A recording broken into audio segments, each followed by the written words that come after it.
시카고가 자랑하는 복음 전도자 중에 19세기에 살았던 D.L. 무디 목사님이 계십니다. 1837년 미국 매사추세츠 주의 로스필드에서 출생했는데요. 그의 아버지는 무디가 4살 되던 때에 아내와 함께 7남매 그리고 빚을 남겨놓은 채 세상을 떠났습니다. 자연스럽게 무디는 가난한 어린 시절을 보냈고 교육도 제대로 받지 못한 채 생계를 돕기 위해서 농사일에 뛰어들어야 했습니다. 17살이 되었을 때 무디는 보스턴에 있는 삼촌 구두가게에서 삼촌이 제시하는 4가지 조건을 실행한다는 약속을 하고 거기서 수선하는 일을 하기 시작하는데요. 그 4가지 약속 중에 하나가 무엇이었냐면 그 구두가게 옆에 있는 교회 학교에 주일마다 출석하는 거였어요. 무디의 꿈은 그런데 달리 있었습니다. 무디의 꿈은 빨리 그때 당시 금액으로 10만 불을 벌어서 이 세상에서 성공하는 것이었어요. 그 가난의 문제, 꼬였던 인생의 문제가 이 10만 불을 벌어놓으면 다 해결될 것 같은 마음에 그 10만 불을 어떻게든 벌어야 되겠다는 생각이 마음속에 자리 잡고 있었습니다. 그래서 신앙에 대해서는 주일날마다 교회를 가면서도 별 관심을 두지 않았습니다. 그러던 1855년 4월 21일 무디가 보스턴에 있는 교회 나간 지 1년이 딱 되던 날이었는데 그의 주일학교 교사였던 에드워드 킴볼이라는 사람이 그 구두 수선을 하고 있는 무디를 찾아옵니다. 여기 교회 학교라고 해서 우리가 자꾸 좀 혼동될 수 있는데요. 우리 교회 같은 이렇게 초등학교, 그러니까 엘리멘터리 스쿨이 있는 아이가 아니라 17살입니다. 그러니까 유스죠. 보통 우리 미국 교회에서는요, 주일날 아침에 오면 아이들부터 시작해서 어른들까지 모든 바이블 스터디가 주일날 오전에 일찌감치 다 이루어집니다. 썬데이에 이루어지는 바이블 스터디에서 그것도 다 썬데이 스쿨이라고 부르거든요. 그러니까 그것을 해석하면 주일 학교라고 얘기하지만 거기는 어른도 들어갈 수 있고 유스도 들어갈 수 있고 또 우리 초등학교 아이들도 함께 들어갈 수 있죠. 17살 되던 그 담임 선생님이었던 게 유스 담임 선생님이었던 것 같아요. 그 에드워드 킴볼이라는 사람이 이 무디를 찾아온 것입니다. 아마 무디의 영혼을 걱정하던 그는 몇 번이나 미루다가 그날 마음을 정하고 찾아온 것이에요. 그리고 무디에게 이렇게 묻습니다. 무디 자네는 예수 그리스도를 영접한 체험이 있는가? 글쎄요. 저는 어머니를 따라 교회 다녔었고 지금도 다니고 있고 그러니 예수님을 믿고 있다고 생각합니다. 이 대목에서 성경이 나오는 그 부자 청년이 다시 한번 오버랩됩니다. 예수님 앞에서 부자 청년이 그렇게 말하잖아요. 제가 어려서부터 이 모든 계명을 다 지키었나이다. 그 말을 속뜻을 해석해보면 이런 말일 수 있어요. 제가 어려서부터 회당을 다 빠지지 않고 다녔고 크게 말썽도 부리지 않았고 서당일도 했고 구제도 했고 금식도 해왔어요. 그러니 그게 믿음이 좋다는 이야기 아니면 뭐겠어요. 부자 청년이 아마 그런 뜻으로 이야기를 했을 겁니다. 아마 무디도 그런 비슷한 의미에서 이해하고 답을 했던 것 같아요. 그 킴볼은 무디에게 다시 묻습니다. 내 말은 자네가 개인적으로 죄사함을 받고 거듭난 적이 있는가 하는 것이네. 나는 자네의 영혼을 두고 기도를 많이 했네. 오늘 복음을 받아들이지 않겠는가? 킴볼 선생님과의 그 대화는 형식적인 신앙생활에 젖어있던 무디의 마음을 깨워주었습니다. 그날 무디는 죄악된 자신의 모습을 발견하게 되고 그와 동시에 예수 그리스도를 구세주로 개인적으로 받아들여 자신의 모든 죄를 사함받고 훗날 무디는 당시 심정을 이렇게 고백했습니다. 그리스도의 은혜로 죄사함을 받은 날 아침 밖으로 나가 만물을 보게 되었는데 태양이 그토록 사랑스럽게 보인 적은 없었습니다. 지저귀는 새소리도 내 마음을 감동시켰습니다. 모든 것이 달라진 것입니다. 사실 아무것도 달라진 건 없고 똑같은 태양, 똑같은 새소리였지만 무디가 달라진 거죠. 무디가 말씀대로 새롭게 된 피조물이 된 거예요. 무디의 눈에 믿음의 안경, 하나님 나라를 사는 새로운 시각이 생겨난 것입니다. 그는 구원을 받자마자 너무 기쁜 나머지 어머니께 이렇게 편지를 썼습니다. 어머니 기뻐해 주세요. 1837년 2월 5일은 제가 어머니의 아들로 태어난 생일이지요. 하지만 18년이 지난 오늘 4월 21일은 성령으로 제 영혼이 거듭난 생일입니다. 무디가 킴볼 선생님을 통해 예수 그리스도를 영접하던 그날도 무디는 여느 때와 다름없는 그런 컨디션, 그런 모습으로 구두를 수선하러 나왔을 것입니다. 그날따라 구두방 수입이 특별히 좋았던 것도 아니었을 테고 허름한 옷차림도 그대로였고 가난해서 벗어날 가망이 없어 보이는 현실도 그대로였어요. 그날도 무디는 열심히 돈 10만 불을 벌어서 이 모든 인생의 어려운 상황을 뒤집어 보려고 힘쓰고 있었습니다. 그 돈으로 자신을 조금 더 나아 보이는 사람으로 만들고 싶었어요. 그러나 킴볼을 통해 예수님을 영접하던 날 깨닫게 되었습니다. 10만 불을 벌지 못했어도 허름하고 소망 없는 자기 인생을 돌아봐 줄 사람이 한 사람도 없다고 생각했었는데 예수님께서 무디의 그 모습 그대로 받아주신다는 것을 깨달은 것입니다. 할렐루야. 그 모습 그대로 받아 하나님의 자녀로 삼아주셨다는 사실, 그것으로 온 세상이 다 바뀌어져 버린 거예요. 매일같이 똑같이 뜨는 태양도 새롭게 보이고 내 귀에 들리는 새소리도 새롭게 들리고 내가 내일 아침에 잠자리에서 일어나는 목적과 이유도 새롭게 된 것입니다. 무디가 거듭난 지 1년 후 무디는 그제서야 시카고로 옵니다. 그리고 시카고에서 잡화점을 운영하면서 한 교회 주일학교에서 봉사를 했는데요. 그는 처음에 아이들을 모아서 교회로 불러들이는 일에 아주 열심을 냈습니다. 그래서 16명에 불과하던 아이들이요, 몇 년 만에 1000여 명 교회 학교로 바뀌었다는 거예요.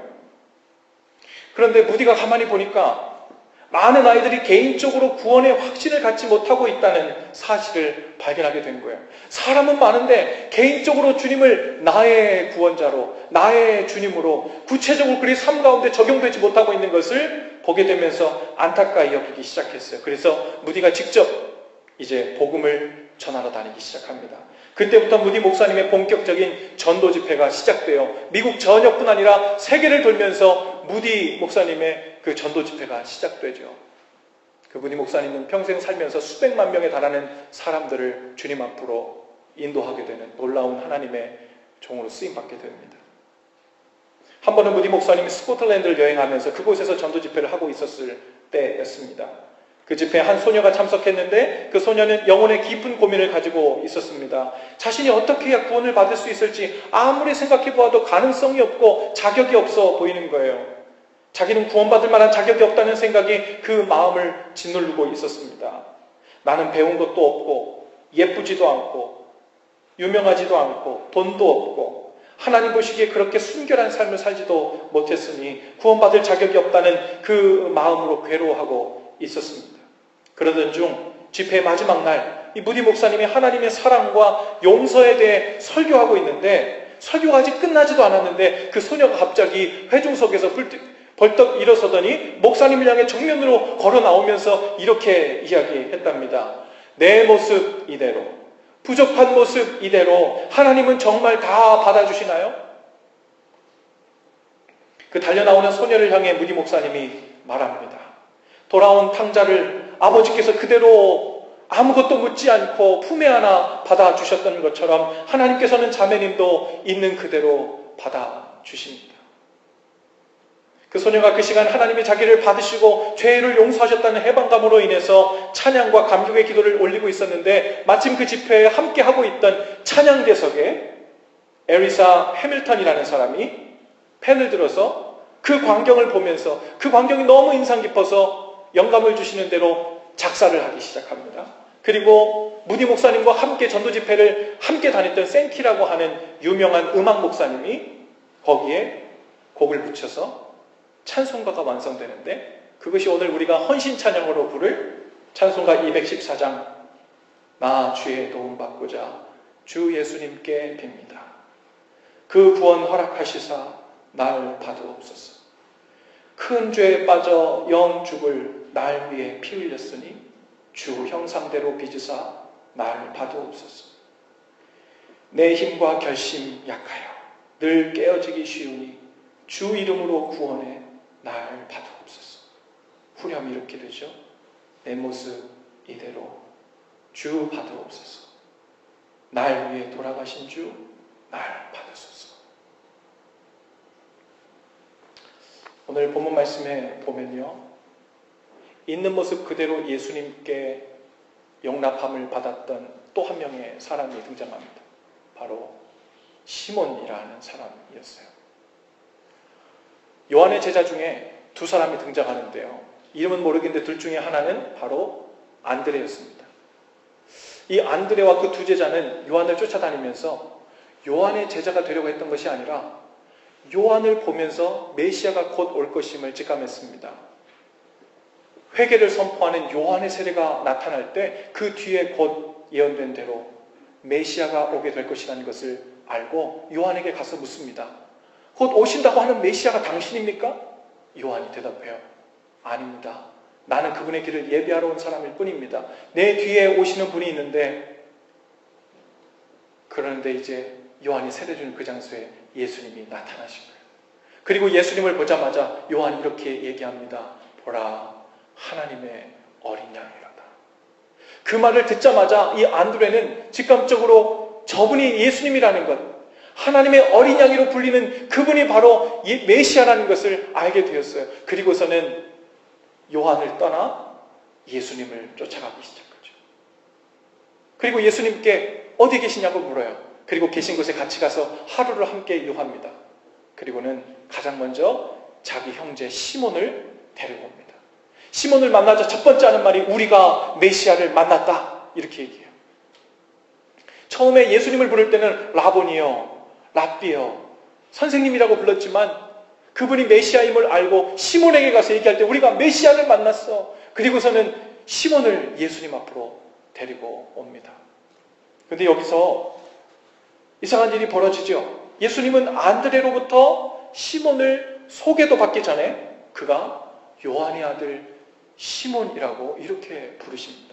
시몬의 아버지였던 요한이 권력을 가지고 있었던 것도 아니고 명성이 있었던 것도 아니었는데 예수님은 베드로, 즉 이 시몬을 알고 계셨어요. 그가 누구인지, 어떤 가정에서 어떤 삶을 살아왔는지를 속속들이 알고 계셨던 거예요. 그 모든 것을 아신다는 의미로 너는 요한의 아들 시몬이다, 이렇게 말씀하십니다. 똑같이 주님이 저를 아시고 또한 여러분을 아시는 줄로 믿습니다. 단순히 누구네 집 몇째 아들, 몇째 딸인가 정도로 아시는 것이 아니라 아주 속속들이 아십니다. 왜냐하면 주님은 저와 여러분이 있었던 모든 시간과 공간에 함께 계셨기 때문이에요. 주님은 우리가 어떤 가정과 환경에서 어떻게 살아왔는지를 모두 아세요.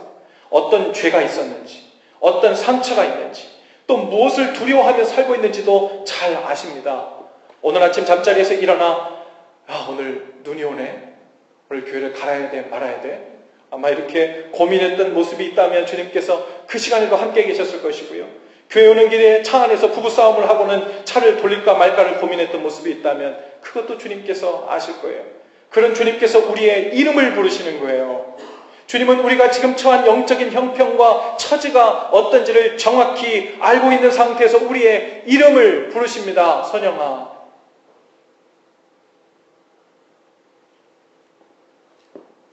그뿐이 아니에요. 예수님은 시몬의 이름을 부르시고는 그 자리에서 이름을 바꿔주십니다.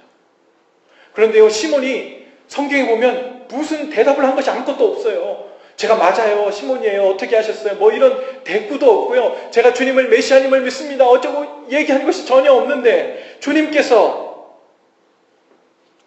네가 요한의 아들 시몬이니 장차 내 이름을 이제 개발하리라 하고서는 바로 말씀하시는 거예요. 바로 그 자리에서 이름을 바꿔주셨어요.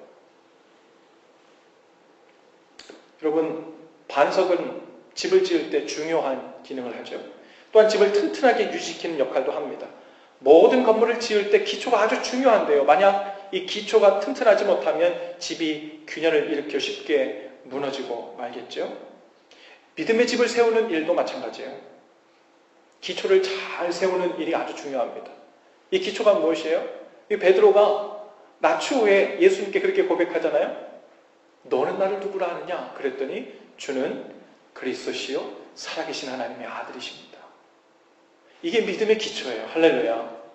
주가 그리스도라는 거, 메시아라는 거, 구원자라는 거, 이것이 그냥 머릿속에만 있으면 믿음의 기초가 되지 못해요. 우리의 삶으로 들어오는 거예요. 주님께서 정말 내 삶을 이끌어 가시는 분이구나. 이분 없으면 나는 못 사는구나. 이분과 연결되어 있지 못하면 내 삶은 그냥 실패고 그냥 무너지는 거구나. 방향을 잃는 거구나. 혼란 가운데 그냥 빠지는 거구나. 이것을 아주 우리의 삶으로 고백해내는 거예요. 그것이 우리의 삶의 저변의 기초로 깔아지지 않으면 그 위에 신앙생활을 몇십 년을 해도, 주일 예배를 몇 번을 드려도, 봉사를 하고 선교를 해도 모래성처럼 어느 순간 흔들려 사그라들고 마는 거예요. 뭐가 약했어요? 믿음의 기초가 약했어요. 주가 우리의 구원자라는 거, 그리스도라는 거, 장차 우리를 구원하실 뿐만 아니라 오늘도 내가 고민하고 있는 문제에서 나를 구원해 주시는 구원자라는 거예요. 또한 살아계신 하나님의 아들이시라는 거. 여러분, 이 믿음의 기초가 우리 가운데, 저와 여러분의 삶 가운데 더욱 굳건히 새겨지실 수 있기를 바랍니다. 특별히 우리 하나님에 관해서, 예수님에 관해서, 성령님에 관해서 우리가 배우고 익히는 일이 너무너무 중요해요. 그분을 알아가는 데 있어서 멈추는 것이 멈추면, 알아가는 것을 멈추면 그때부터는 퇴보예요. 왜냐하면 하나님은 우리가 어느 정도 알면 그만 알아도 될 만큼 작은 분이십니까? 아니에요. 평생을 그분을 알아가고 그분을 경험하고 그분에 대해 배워도 우리가 과연 이 모든 우주를 창조하신 하나님에 관해서 얼마 정도를 우리가 이해하고 알아가는 걸까요? 어느 정도 하면 우리가 주님을 이제 알 만큼 알았으니 손을 놓아도 되겠다. 기본적인 것만 해도 되겠다. 이런 생각이 들 수 있을까요? 그런 날은 오지 않아요. 평생을 걸쳐 우리는 하나님을 더 깊이, 더 자세히 알아가는 거예요. 특별히 이제 우리 새신자반 이번에 11기를 다시 모집해서 시작하는데 13분이 이번에 함께 주일 10주간 시작하기로 신청을 하셨어요. 이 소그룹을 13명에서 어떻게 할까 고민이지만 이 기간 가운데 하나님은 누구신가? 예수님은 누구신가? 성령님은 누구신가? 기도는 뭐고, 예배는 뭐고, 교회는 뭐고, 그리스도인의 가정생활은 뭐고, 그리스도의 사회생활은 뭐고, 언뜻 생각하면 다 아는 것 같지만 조금만 깊이 들어가면 하나님? I don't know. 모르겠다는 답이 점점 더 많이 나오게 되는 거예요. 그 속에서 하나님을 점점 더 배워가고 알아가게 됩니다. 베드로는요, 나중에 실제로 이 땅에 교회를 세우는 데 있어서 반석과 같은 역할을 하게 됩니다. 마태복음 16장 18절에 보니까 예수님께서 베드로에게 이렇게 말씀하시죠. 또 내가 내게 이르노니 너는 베드로라. 내가 이 반석 위에 교회를 세우리니 음부의 권세가 이기지 못하리라. 실제로 베드로는 오순절에 성령 충만을 받고 밖에 나가서 복음을 전함으로 최초로 하나님의 교회 기초를 세우는 일을 감당하게 됩니다. 여러분, 베드로는 있는 모습 그대로 주님 앞에 나왔어요. 아니, 뭐 그 앞에서 무엇을 꾸미고 과장하고 예의를 차릴 시간도 없었습니다. 근데 그가 했다는 것을 그가 주님 앞에서 했다고 인정할 만한 한 가지가 있다면 그것은 무엇이냐면 그의 형제 안드레와 더불어 예수님이 하나님께서 보내신 메시아라는 것을 믿고 알아본 거예요. 할렐루야. 그런 베드로를 예수님은 그대로 받으셨어요. 그리고 베드로라는 새 이름을 주셨고 그 이름에 맞는 삶을 살아가도록 그때부터 훈련시키시고 돌보시고 인도해 주셨어요. 이것이 중요합니다. 베드로, 반석이라는 이름을 먼저 주셨어요. 자격이 안 될 때. 아무것도 다듬어지지 않았을 때, 제대로 된 모습으로 빚어지지도 않았는데 지금부터 네 이름을 베드로라 부른대요. 그리고 그때부터 주님께서는 베드로를 진짜 베드로가 되기 위해서 반석의 역할을 하게 만들기 위해서 빚어가시고 훈련시켜 가신 거예요. 여러분, 시몬 베드로가 새 이름을 받자마자 갑자기 새 사람이 된 것 아닙니다. 갑자기 영적인 모든 진리를 간파하는 신령한 사람이 된 것도 아니었어요. 예수님을 3년 동안이나 쫓아다녔지만, 제자로서 배웠지만 이해하지 못하는 것 투성이었습니다. 화를 잘 내는 그 성정도 버리지 못해서 늘 칼을 집어들고 문제를 해결하려고 들었어요.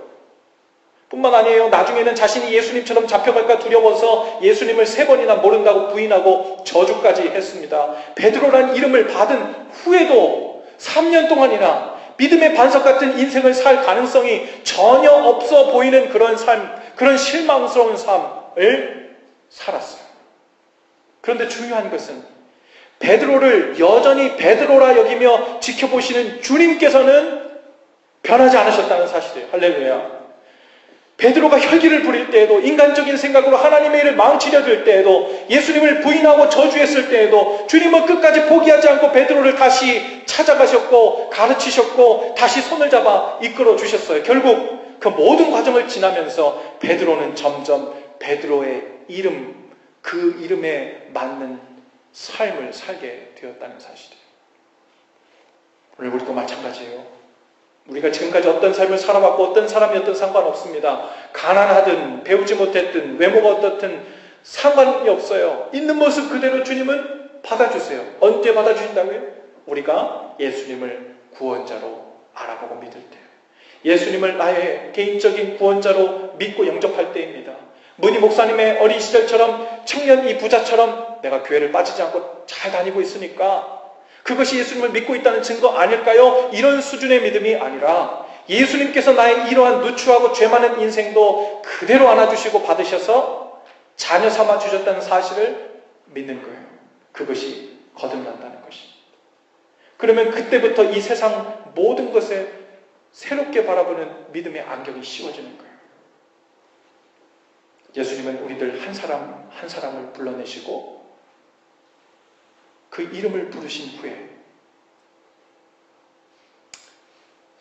내 이름은 선영이지만 장차 내 이름은 하나님의 자녀라 하겠다. 예수님의 제자라 하겠다. 그리스도인이다. 성도라 하겠다. 하고 새 이름들을 우리 모두에게 주신 줄로 믿습니다. 우리의 고민이 뭐예요? 그럼 나는 하나님으로부터 하나님의 자녀라는, 예수님의 제자라는, 성도라는 그 이름을 받았는데 오늘 내 삶은 정작 그렇지 못한 것 같은 거예요. 제자 베드로처럼 여전히 좌충우돌하고 여전히 육신의 정욕과 혈기가 기승을 부리고 있고 하나님의 뜻보다 내 뜻을 앞세우면서 살고 있는 자신을 바라봅니다. 그래서 주님은 그런 우리를 바라보시면서 뭐라고 하실까? 참으로 의심스럽고 걱정스럽죠. 주님께서 우리에게 뭐라고 하실까요? 선영아, 너는 내가 너에게 준 새로운 이름들로 불릴 자격이 없으니 배지 내려놓고 썩 물러거라. 이러실까요? 이곳에 여러분 아무도 안 계실 거예요. 만약 주님께서 그러셨다면. 주님께서는 우리를 조건 없이 있는 모습 그대로 받아주셨을 뿐 아니라 한 번만 받아주신 것이 아니라 우리를 끝까지 인도하시고 책임지신다는 그 사실이에요. 어쩌면 내가 내 자신을 볼 때 한심하게 보일 수 있어요. 내가 사랑하는 사람들로부터 혹은 자녀들로부터 주위 사람들로부터 나를 실망의 눈길로 쳐다보는 사람들이 있을 수 있어요. 그러나 적어도 주님께서는 우리를 여전히 사랑스러운 하나님의 자녀로 봐주신다는 거예요. 베드로로 여전히 봐주셨듯이 지금 당장은 베드로의 모습이 아니지만 장차 반석의 모습으로 되어갈 것을 보시고 또한 주님께서 놓지 않고 훈련시킬 것을 다짐하시고 베드로라 불러주신 것처럼 오늘 우리는 주님으로부터 여전히 사랑스러운 하나님의 자녀로 보인다는 사실이에요. 예수님의 제자로 성도로 보아주신다는 거예요. 그리고 새로운 이름들에 맞게 변화되어 갈 수 있도록 끊임없이 성령님을 통해 우리를 빚어 가십니다. 우리가 그 이름들의 적당한 사람으로 합당한 사람으로 변화될 때까지 주님은 절대로 주님의 사랑과 인도하심을 포기하지 않으십니다. 이 또한 우리가 감당할 수 없는 은혜고 복음 중에 복음인 줄로 믿습니다. 빌립보서 1장 6절에서 우리에게 확증의 말씀을 허락해 주세요. 너희 안에서 착한 일을 시작하신 이가 그리스도 예수의 날까지 이룰 줄 우리가 확신하노라. 할렐루야. 우리 안에서 우리를 하나님의 자녀로 만드시기까지 결국 성도로 만들고 예수님의 제자로, 비록 지금 모습은 그렇지 않지만 그 모습이 될 때까지 우리 안에 계신 성령으로 말미암아 우리를 놓지 않고 포기하지 않고 끝까지 견인해서 거기까지 데려다 주시겠다고, 내가 포기하지 않고 네 안에서 시작한 그 선한 일을 그리스도 예수의 날까지 끝까지 이룰 것이라고 우리에게 약속의 말씀을 허락해 주시는 거예요. 할렐루야. 그러면 이제 우리도 우리 형제 자매를 이 주님께서 바라봐 주시는 그 믿음의 눈으로 볼 수 있어야 합니다. 우리 눈에 보기에 여전히 저 사람은 성도 같지 않고, 저 사람은 목사 같지 않고, 저 사람 전도사 같지 않고, 리더 같지 않고, 그런 모습들이 우리 가운데 보일 수 있어요. 그런데 아직 성령님께서 그 이름에 합당하도록 가르치시고 책망하시고 또 용서해 주시고 또 기회를 주시는 것을 반복하시면서 빚어가고 계시는 중에 있다는 것 또한 사실입니다. 할렐루야. 주님께서 포기하지 않으시고 만들어 가시는 중이시라는데 우리가 먼저 포기하고 실망하고 낙심하면서 비난하고 정죄하는 소리를 먼저 한다면 그것은 주님의 일을 방해하는 일입니다. 주님의 믿음의 눈이 합당치 않다고 말하는 거예요. 쟤는요 글러먹었어요. 쟤는 성도 못 돼요. 저는 예수님의 제자 충분히 기회 줬잖아요. 쟤는 주님의 제자 절대 못 됩니다. 우리 가운데서 믿음의 눈으로 보는 일들이 사그라지면 안 됩니다. 남편과 아내를 그리고 자녀들을 그리고 형제와 자매들을 거룩한 하나님의 자녀로 보아주시고 그렇게 인정하며 대하실 수 있기를 바랍니다. 그것은 위선이 아니에요. 주님께서 주신 그 이름대로 결국 살게 될 것이라는 약속을 굳게 붙들고 믿음으로 반응하며 사는 삶인 줄로 믿습니다. 믿음의 가정, 믿음 있는 교회, 믿음 있는 사람. 어쩌면 우리는 저 사람 믿음 좋아 하고 얘기할 때요, 그 판단 근거와 기준, 그것을 저 사람이 정말 믿음 좋은 사람처럼 성공하고 바르고 착하고 승리하는 삶을 사는가? 거기에 우리 기준을 줄 수 있어요. 그런데요, 어떤 사람은 성령님에 의해서 이미 이끌림을 받아서 저만치 가 있는 사람도 있고 똑같이 성령님께 이끌림을 받고 빚어가는 중이지만 어떤 사람은 70% 자리에 있는 사람이 있고 어떤 사람은 50%, 어떤 사람은 30%, 어떤 사람은 1% 이제 막 시작한 사람도 있어요. 그런데 주님께서는 그들 모두에게 하나님의 자녀란 이름을 주시고 빚어가시는 중에 있대요. 내가 그를 하나님의 자녀라 부르시겠대. 내가 기뻐한대요. 성도라 부르시겠대. 예수님의 제자라 부르시겠대요. 그리고 빚어가시겠대요. 포기하지 않으시겠대요. 끝까지 그리스도의 날까지 그 선한 일을 멈추지 않으시겠다는 거예요. 그렇다면 우리도 그 일에 동참해야 됩니다. 우리 눈에 아직 1% 크리스천처럼 안 보이는 사람도, 아직도 혈기 부리고 우리 가운데 성도답지 않아 보이고 우리 가운데 리더답지 않아 보이고 어쩌면 목사같이 않아 보이고 어쩌면 교회답지 않아 보이고, 요즘 얼마나 목사들이 욕 많이 먹어요. 그렇죠? 뉴스에도 많이 나오죠. 얼마나 교회들이 욕을 많이 먹어요. 교회답지 않다고요. 교회답지 않은 거 회개해야 합니다. 하지만 동시에 우리까지 교회답지 않다고 해서 저 교회는 당장 없어져야 돼 라고 얘기하면 안 돼요. 그건 주님의 믿음의 눈이 아니에요. 교회라 할지라도요, 그 가운데는 여전히 주님은 교회라 명하셔서 우리를 여전히 교회로 대하고 계시지만 그 교회는 여전히 빚어가고 있는 프로세스 중에 있고 과정 중에 있고 여정 중에 있는 거예요. 결국은 주님께서 베드로를 베드로로 반석의 역할을 하도록 만드신 것처럼 우리를 그 언젠가 믿음의 고백을 통해 시작했을 때부터 우리를 그렇게 빚어가는 중에 있다는 말씀입니다. 우리 아이들이 실수할 때마다 그렇게 말씀해 주세요. 너는 누가 뭐래도 하나님의 자녀야. 서로의 배우자를 대하면서 아침마다 그렇게 말씀해 주실 수 있기를 바랍니다.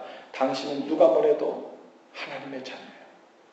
주님께서는 절대 먼저 포기하는 일이 없으시니 우리만 포기하지 않는 한 걱정할 거 없어. 다시 일어서면 돼. 우리 옆뒤 좌우에 계신 분들에게 연습해 봅시다. 누가 뭐래도 당신은 하나님의 자녀입니다. 주님은 절대로 당신을 포기하지 않으십니다. 주님은 당신을 그 모습 그대로 받으셨습니다. 주님은 당신을 그 모습 그대로 받으셨습니다. 믿으십니까? 주님께서 지금 있는 이 모습 그대로 받으셨다는데 우리가 뭐라고 거기다가 토를 달겠어요. 주님께서 지금부터 그 마음과 생각을 사로잡아 주님께서 새 이름 주신 것에 걸맞도록 만들어 가시겠다는데 지금 우리의 모습이 어떻다고 거기에 우리가 토를 달겠어요. 그것을 믿음으로 알고 그 믿음의 눈으로 믿음의 고백으로 하루하루를 사는 것이 믿음의 삶입니다. 결과는요, 시간이 지나면 오고요. 좋은 날들은요, 주님의 때가 되면 오는 거예요. 주님의 열매 그 때가 오늘 당장 내 눈앞에 보이지 않는다고 실패한 것 아니고, 잘못된 것 아니고, 가망 없는 것 아니고, 주님께서 함께 하시지 않는 것 아닙니다. 오늘 그 믿음으로 주님께 고백할 수 있기를 바랍니다. 모두 자리에서 다 일어나십시다. 설교 노트에 있는 우리 헌신 기도를 한 목소리로 함께 하고, 우리 아까 고백했던 그 찬송을 함께 하기를 원합니다.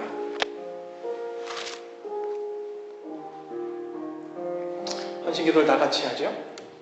주님, 이름 없고 가진 것 없고 내세울 것 없고 죄만 가득한 제게도 찾아오셔서 이름을 불러주시니 감사합니다. 제게 하나님의 자녀란 새로운 이름을 주심도 감사합니다. 여전히 그 이름에 합당하게 살지 못해 넘어지는 삶이지만 저를 끝까지 붙들고 계신 주님의 그 사랑을 의지하여 끝까지 주님을 따르겠습니다. 성령님, 저의 연약함을 도우셔서 끝까지 주님 손잡고 동행할 수 있도록 하옵소서. 예수님의 이름으로 기도합니다.